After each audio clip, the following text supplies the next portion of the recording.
G'day everyone, Mick Duck here. Thanks for joining me on this video. Today's not an adventure video. Today is a how-to style video.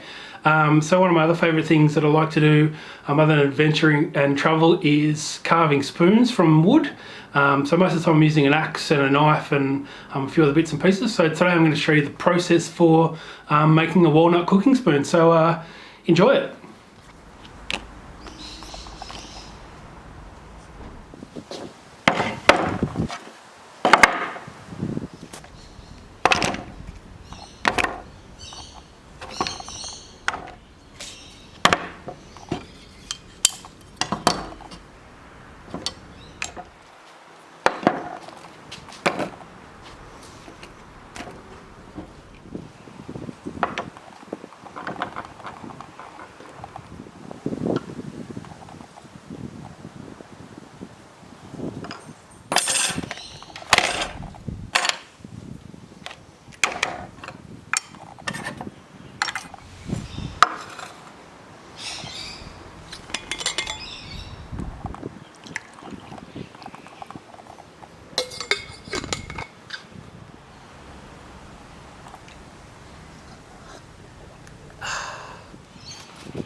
Well, I hope you enjoyed the process of making the wooden spoon.